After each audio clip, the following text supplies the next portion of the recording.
yeah, you can't buy happiness. I mean, that made me happy for a little while. What if the greatest musical talents had lived longer? Explore the stories of 35 musicians who tragically died at their peak.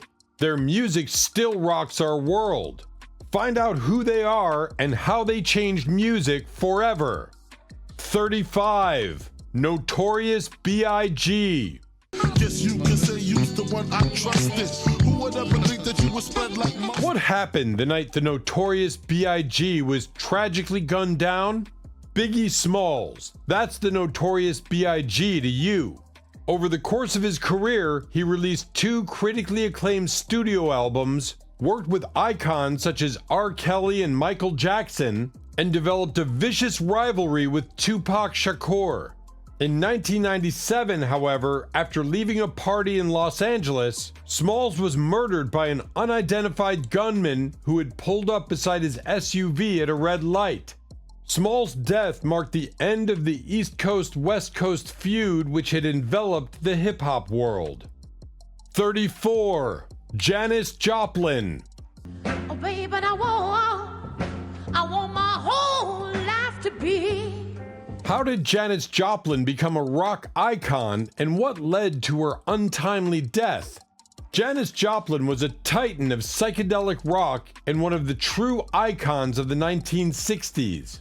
By the time of her death in 1970, she was, according to Rolling Stone, one of the world's foremost female singers and musicians. She had found fame at the 1965 Monterey Pop Festival, where she fronted the band Big Brother, with whom she continued down the road to stardom over the next 2 years, thanks in part to the patronage of Bob Dylan's manager, Albert Grossman. 33. Eazy-E.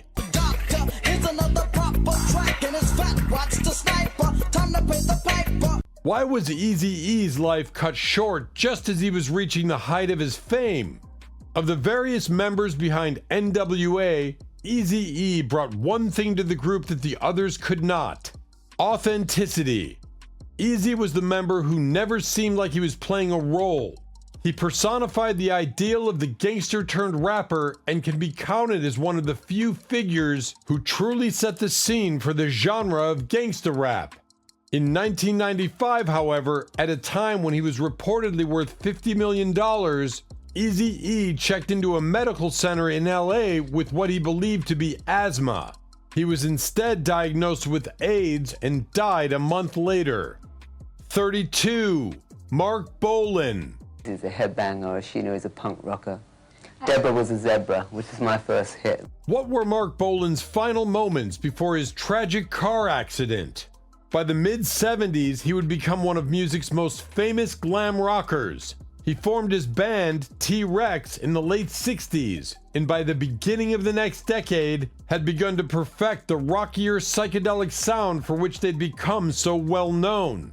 Over the course of the 70s, T-Rex became some of Britain's most prolific glam rockers, releasing well over half a dozen chart hits and selling out gigs across the country. In September 1977, however, Bolan's second wind was stopped in its tracks after he was killed in a car accident while coming from a night in a London club. 31. Aaliyah.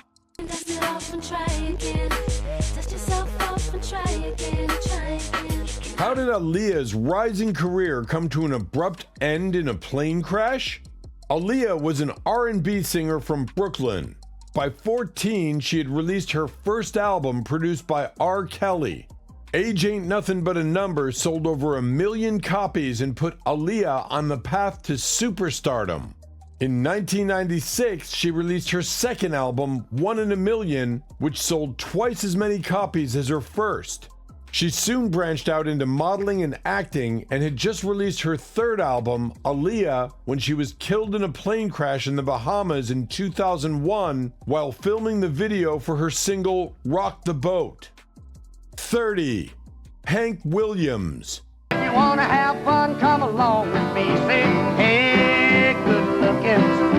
Hank Williams was to country music what Hendrix was to rock music, what Bowie was to pop, what Joplin was to psychedelia. He found success quickly. Within 6 years, he recorded almost 66 songs, 37 of which were smash hits. That same success battered him, though, physically and mentally. The stresses of touring worsened his back issues, and the pressures of his career pushed him toward alcoholism. In 1952, he hired a bogus doctor who supplied him with highly dangerous prescription drugs. In December of that year, he died en route to a couple small shows that had been arranged for New Year's Eve and New Year's Day. 29. Selena. Well, it depends what venue that we're playing in. We played for crowds of 96,000. We've broken the record. Selena was a singer, songwriter, model, actress, designer, and speaker. Selena found fame in the world of Latin music in 1989 with the release of her self-titled debut album. Her second LP, Entre a mi Mundo, was #1 on the Billboard Mexican Albums chart for 8 consecutive months. All the while, Selena became a renowned community activist and civic personality. In 1995, as the 23-year-old Selena seemed set to take the world by storm with the release of her first English-language album, she was shot dead by Yolanda Saldivar, the head of her own fan club, who had recently been fired for embezzling funds from the club.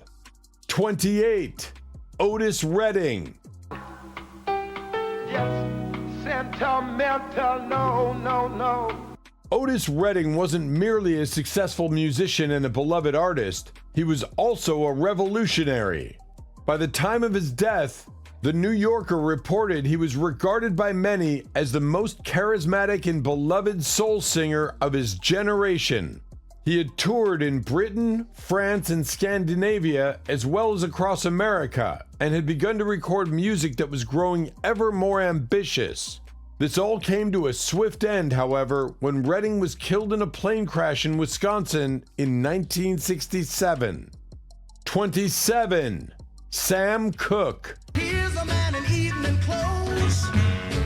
His career began in the 1930s. By the 50s, he had released some of the decade's most successful hits. His music brought together the R&B, gospel, and pop genres into a sound that was utterly unique for the era.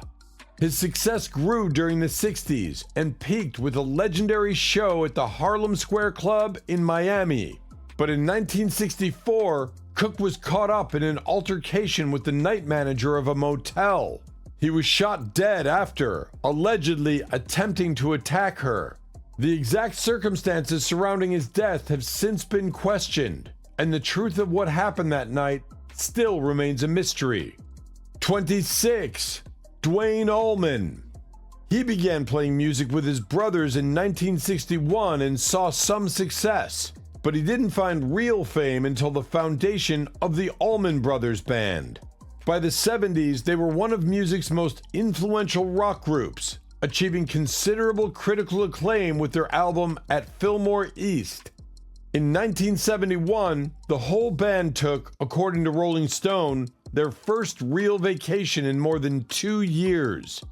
Duane had been celebrating the birthday of the wife of Barry Oakley, the band's bassist, and was on his way home when his motorcycle flipped after swerving to avoid a truck. He died after 3 hours of surgery at a nearby hospital. 25. Kurt Cobain. Yeah, you can't buy happiness. I mean, that made me happy for a little while.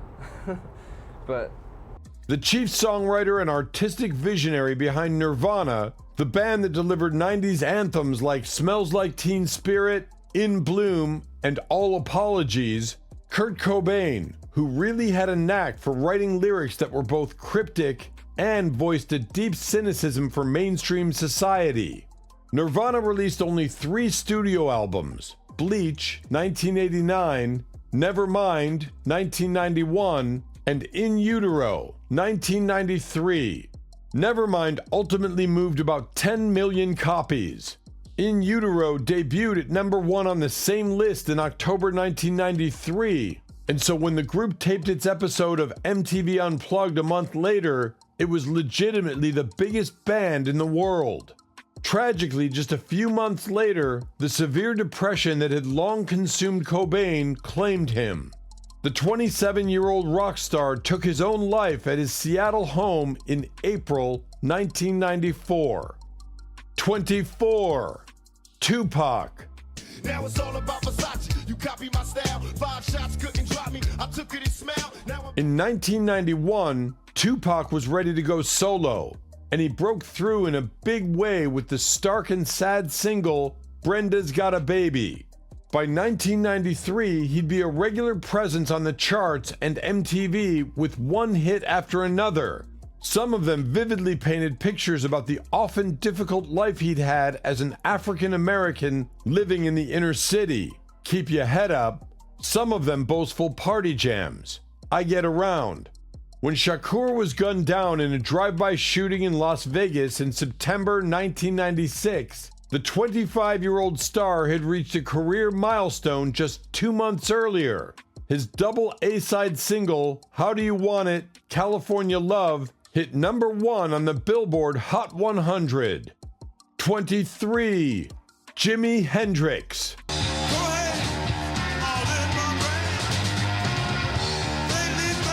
Virtually any list of the greatest rock guitarists of all time will rank Jimi Hendrix near or at the top.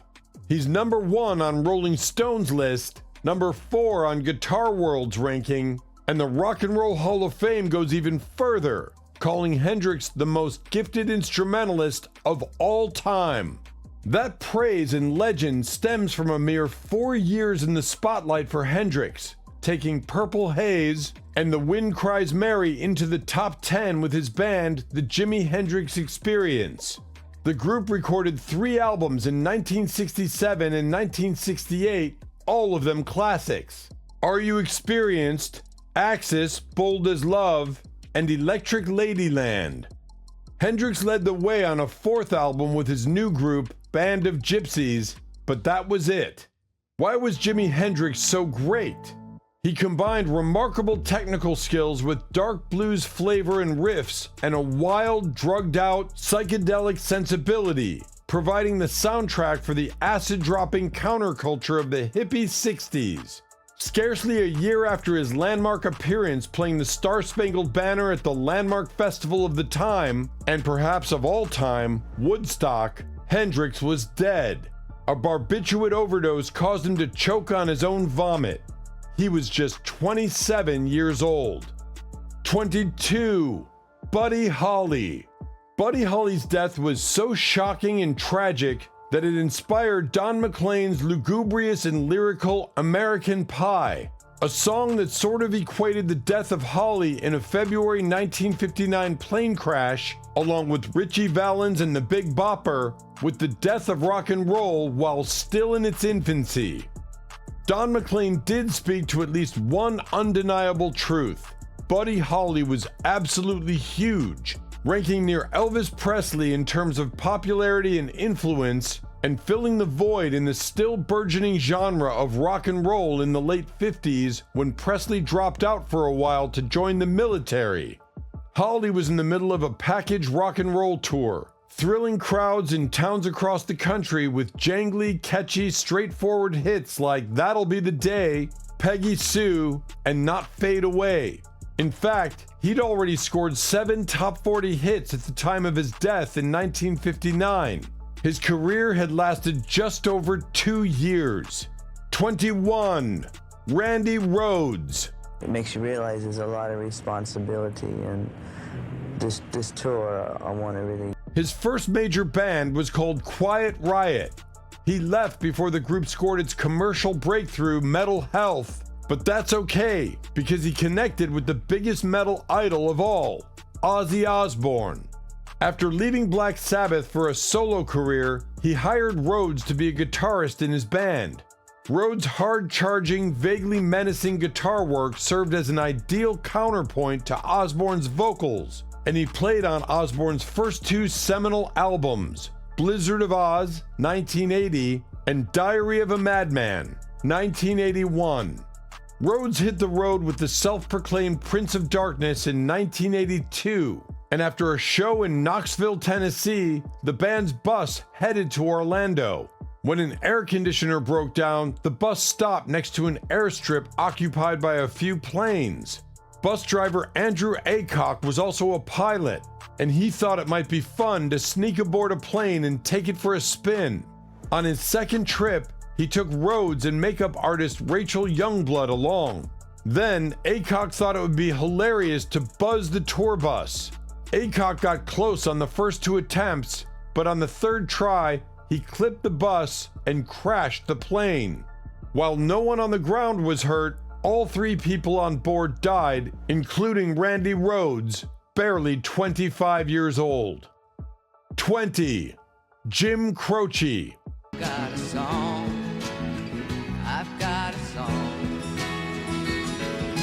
Croce wouldn't find a big audience until he signed with ABC Records and scored 2 smash hit albums in 1972 and 1973. You Don't Mess Around with Jim and Life and Times. Included on those albums, Croce's signature musical Tall Tales and Personal Declarations, including what's probably his best-known song, the #1 hit Bad Bad Leroy Brown. Clearly, Croce was poised to be the voice of the 70s, but it wasn't in the cards. Croce, 29, died in a plane crash in September 1973. His gut-wrenching single about the fleeting nature of life, Time in a Bottle, topped the Hot 100 a few months after his death. 19.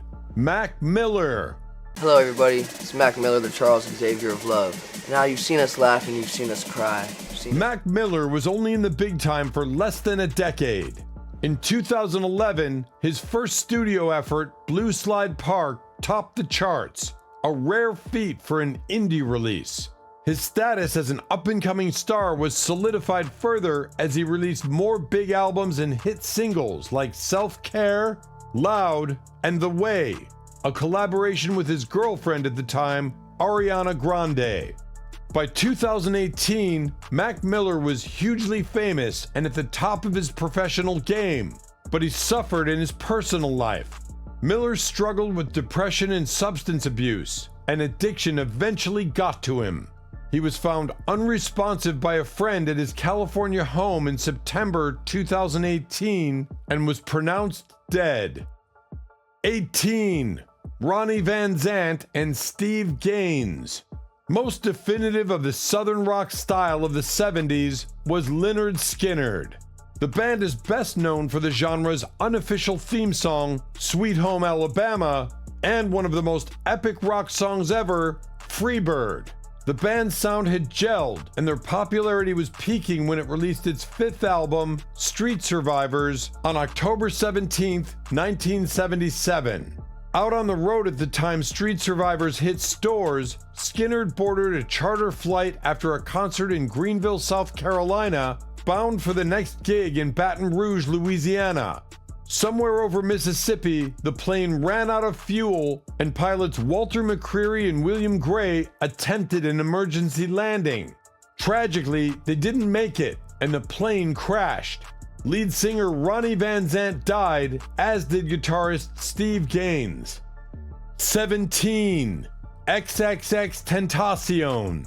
After releasing a slew of songs and albums on SoundCloud beginning in 2014, XXXTentacion dropped his first official single, Look at Me, in 2016 and hit the upper level of the Billboard Pop chart.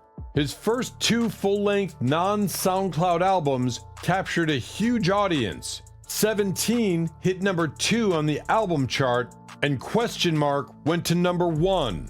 And that's all before the guy turned 21.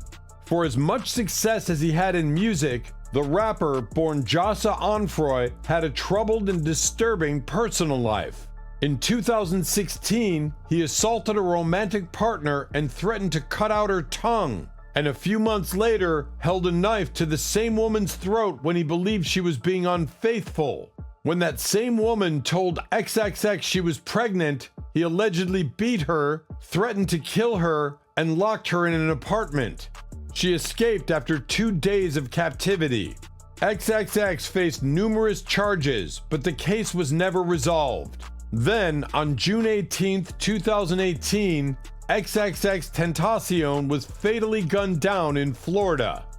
16. Avicii. I would say try to figure out what you're most passionate about. DJs are the rock stars of the 2010s, holding court over huge crowds not by singing a note or strumming a guitar, but by creating a loud musical experience through electronic musical manipulation. The most famous and popular of this new breed of musicians who made EDM a mainstream musical genre, and perhaps biggest of all, Sweden's own Tim Bergling, aka Avicii. While all his musical dreams came true, Avicii suffered from health problems offstage, including pancreatitis, which he attributed to excessive drinking. By spring 2018, the 28-year-old DJ was gone. His death was reportedly a result of suicide. 15. Jeff Buckley. Jeff Buckley boasted a voice that was ethereal, sensual, and soulful to the point of painful, and it propelled his one and only studio album, Grace, to critical acclaim and multiple Best of the Year lists. Released in 1994, it didn't really hit big until 1995 thanks to standout singles like Grace and Last Goodbye, and his definitive, devastating cover of Leonard Cohen's new standard, Hallelujah. The 30-year-old Buckley seemed on the cusp of a life as one of his generation's most important musicians, but it didn't come to pass because of the musician's mysterious death. In May 1997, Buckley, in Memphis to work on his second album, when swimming in the Mississippi River, fell under the surface and didn't come back up. His body was recovered a week later. 14. Amy Winehouse.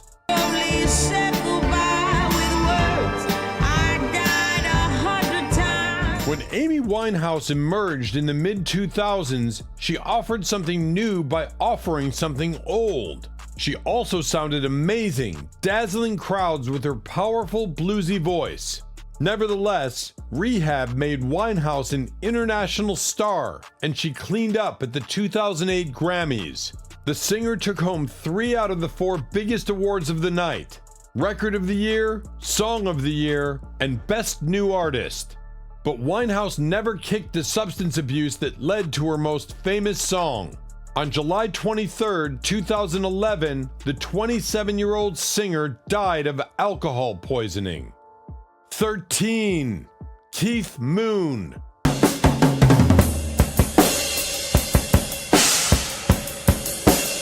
No rock musician lived life to the fullest more so than Keith Moon.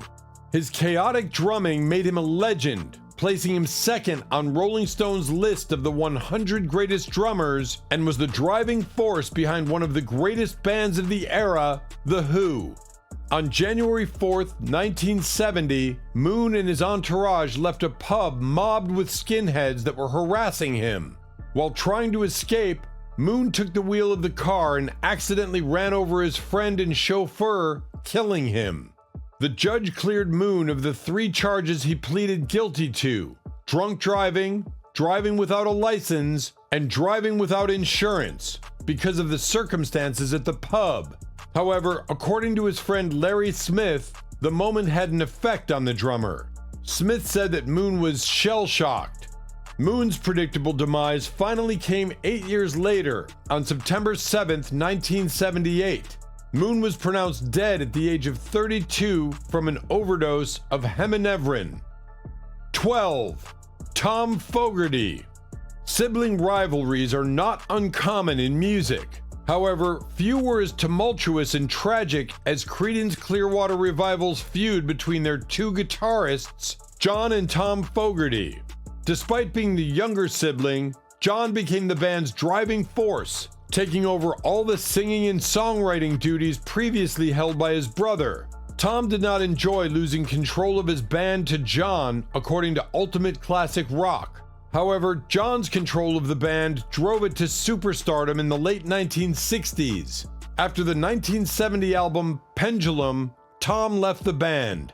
Throughout the 1980s and 1990s, John became entangled in a series of contemptuous legal fights with the head of Fantasy Records, Saul Zaentz.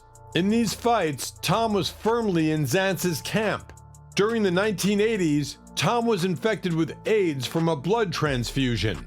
Even with death coming around, the brothers stayed at odds. John said one of the last letters he got from his brother read, "Saul is my best friend." Tom died of tuberculosis on September 6, 1990, at the age of 48. 11. Stevie Ray Vaughan.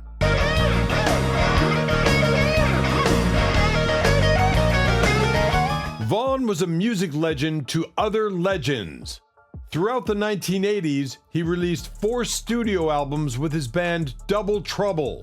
His guitar abilities placed him number 12 on Rolling Stone's list of the 100 greatest guitarists, and Vaughan is credited for helping to repopularize blues music during the decade. Unfortunately, during the early morning of August 27, 1990, his career came to an abrupt end. According to Guitar World, Double Trouble had done 2 shows with fellow blues guitarists Eric Clapton, Buddy Guy, Robert Cray, and Stevie's older brother Jimmy Vaughan in East Troy, Wisconsin. Vaughan then boarded a helicopter to fly back to Chicago, but it crashed, killing all 4 people on board as well as the pilot. He was 35 years old. 10. Daryl Abbott. While performing with his new band Damage Plan, Daryl Abbott, known as Dimebag Daryl, was shot during his band's set. He was 38.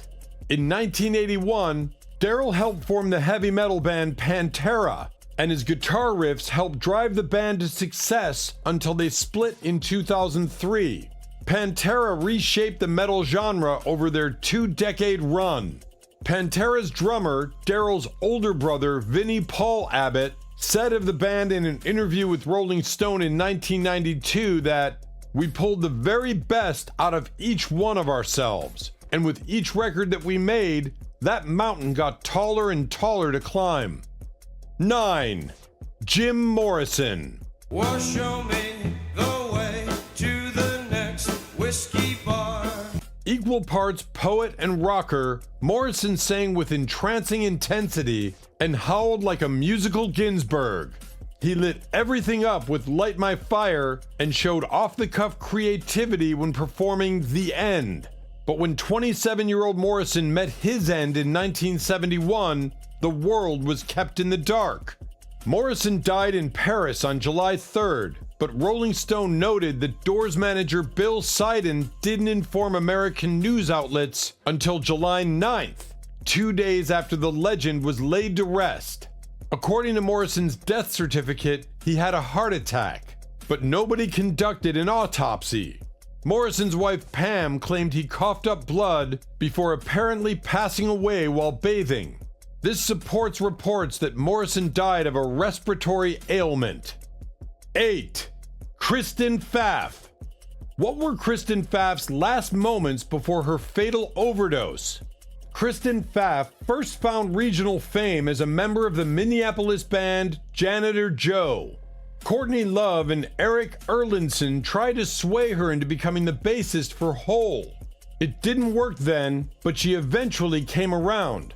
Unfortunately, while in Seattle to record Hole's Live Through This album, Pfaff developed a drug habit, one which she had seemingly kicked after temporarily moving back to Minneapolis and entering a detox center in February of 1994. Clean once more, Pfaff left Hole for a time to rejoin Janitor Joe for a tour. In the wake of Kurt Cobain's death, she made the decision to leave both Hole and Seattle behind for good. Sadly, on June 16, 1994, the day before her reported departure from Minneapolis, Pfaff was found dead in her apartment after overdosing on heroin. 7. D. Boon. The Minutemen are among the most beloved hardcore punk bands of the 80s, and their guitarist D. Boon was a huge reason why. An innovative guitar player who fused hardcore ferocity with folk, funk, and classic rock influences, D. Boone sounded like nobody else. He didn't write like anyone else either, crafting inflammatory yet amusing tunes like Bob Dylan wrote propaganda songs, Do You Want New Wave or Do You Want the Truth, and Political Song for Michael Jackson to sing. Boone was clearly having fun doing what he did.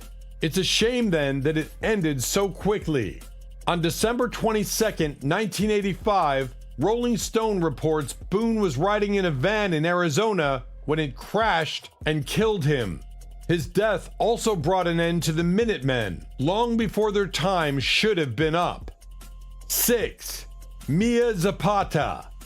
Zapata was the lead singer for Seattle grunge punk band The Gits, who were starting to come into their own during the age of Nirvana. But then catastrophe struck. On July 7th, 1993, after leaving a bar, Zapata was attacked by a man named Jesus Mesquia.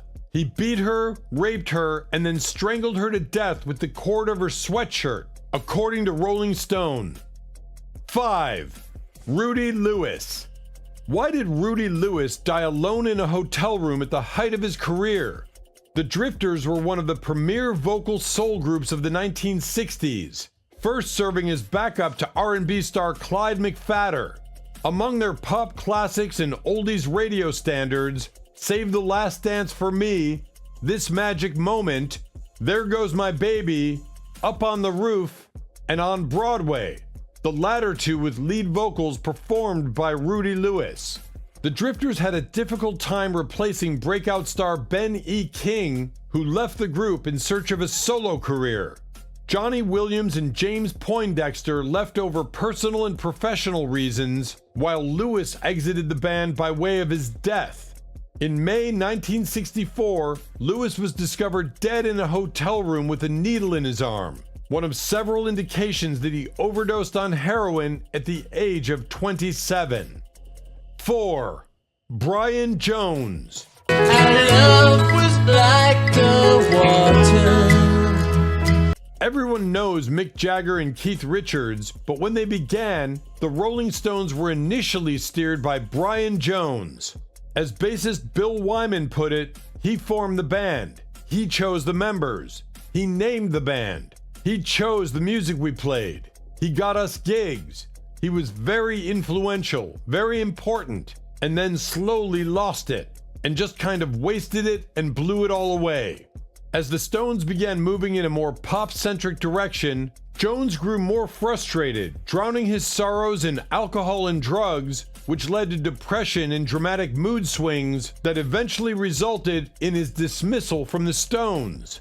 Although Jones was reportedly in good spirits in his last days, his bad habits did not diminish, and on July 3rd, 1969, he was found at the bottom of his swimming pool, with the coroner ruling it a case of death by misadventure.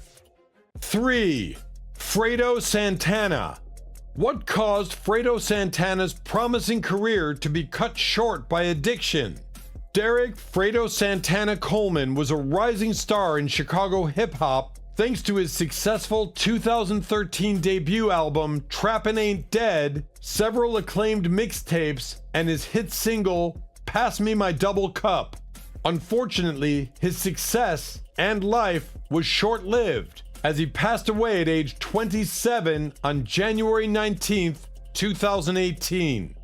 Santana was battling an all-too-familiar drill theme, drugs. Specifically, Santana was addicted to lean, another term for purple drink or cough syrup chugged at dangerously high levels. This caused him to suffer some major heart and kidney issues, something he publicly displayed just months before his death. 2. Robert Johnson.